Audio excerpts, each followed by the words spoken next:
All right, so I'm here with my buddy Chris, and we're checking out this RV park down here in my neck of the woods, South Louisiana. So I've had a lot of questions from our investors, our passive investor circle on debtfreedoctor.com, along with people that are thinking about investing, whether they want to do it in syndications, which is what this one is, or whether they want to do it themselves. So we want to kind of take you through. We have this park under contract right now, and we want to kind of take you through our thought process as we're going. So not only is that going to make you a better investor passively, but it's just going to make you a better investor, all around. So one of the things that we look at is kind of the infrastructure and sort of the things that are attracting people to site. As you can see, it's got a 8.7 acre lake. It's on 60 acres, and you can actually kind of see over there if you want to zoom in on the casino. So there's a big casino and gas station that you have to drive through to get here, which is great because people can just gas up their RVs. One of the other things that we did, and it's always a good idea, if you could just get people to start talking. So when we got a mobile home park a couple of months ago, we had to go through all of the park owned homes, and we just said, hey, we're from an insurance company and we're just inspecting. Tell us some things that are wrong. And then they're like, oh yeah, and they're all about, telling things that are wrong. Yeah, this commode, it always stops up, or there's a leak on the ceiling, or there's like a soft spot in the floor. So we wrote that down.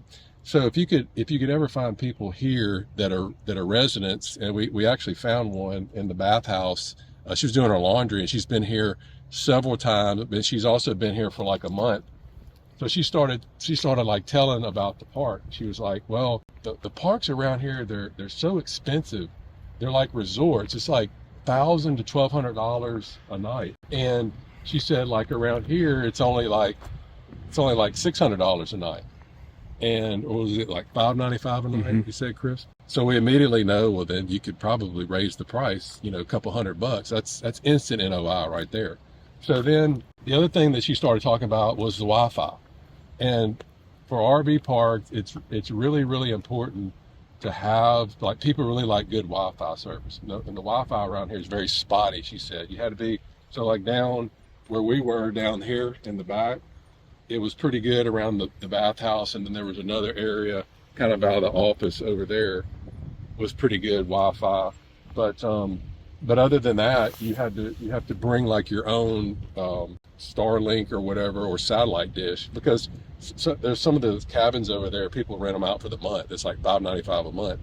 Then the other thing she was saying is if you do weekly, it's almost better to do it, what'd she say, like a month, like get the monthly rate, because it's actually cheaper in the long run. So if you do weekly and you stay 3 weeks, you're actually going to pay more. So sometimes people just rent it for the month, stay for 3 weeks, and then they leave.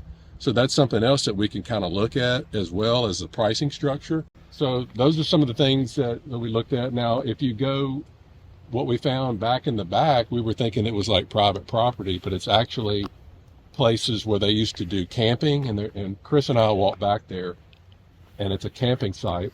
And they don't do it anymore because people used to come there and throw trash on the ground and that sort of thing. So that's a potential for like glamping. So Chris, I'm gonna let you talk about. You told me there was a website that you could actually do for the tents and rent them out. Tell me a little bit about that. Yeah, there's this company. I think they're down in Houston. They're called Jupe, and they sell these gorgeous $20,000 glamping sites. They ship them to you in a kit. They're Bluetooth enabled. They have air conditioning in them for climates like this. And if you go look on Airbnb, look at some glamping sites outside of national parks, these things rent for $150, $200, up to $300 a night. So in a good area, which I think this is a good area, you could pay off your entire glamp site in 2, 3, 4 months.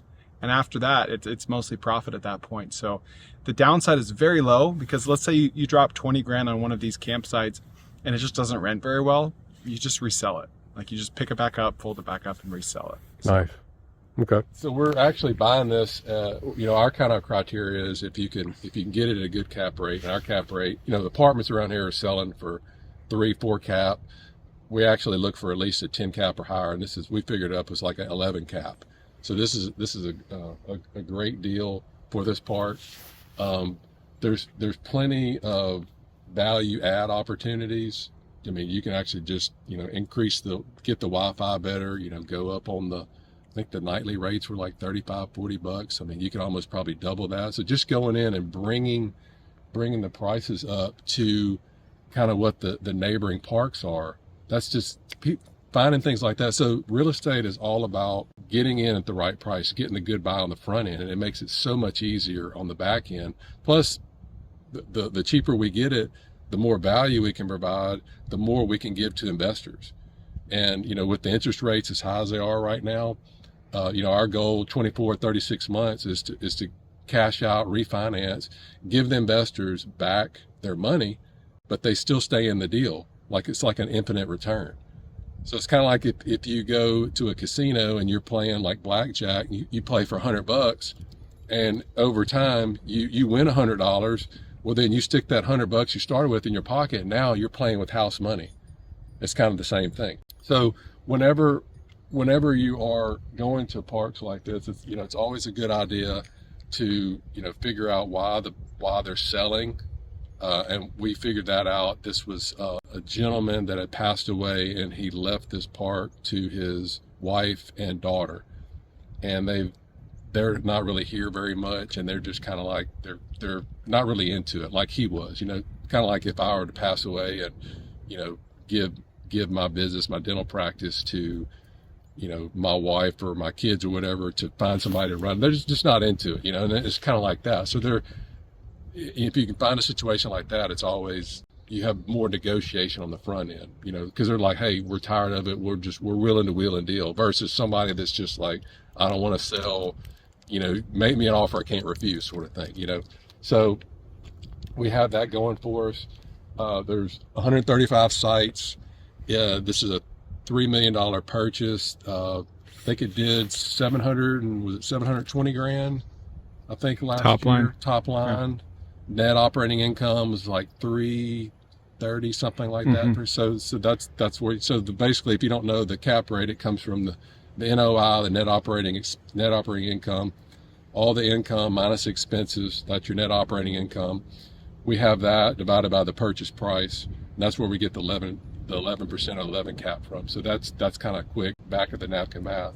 But all in all, the other thing you want to look for, if you can kind of pan over here, is look at the quality. Look at the quality of the campers. I mean, these are all newer campers. They're buses.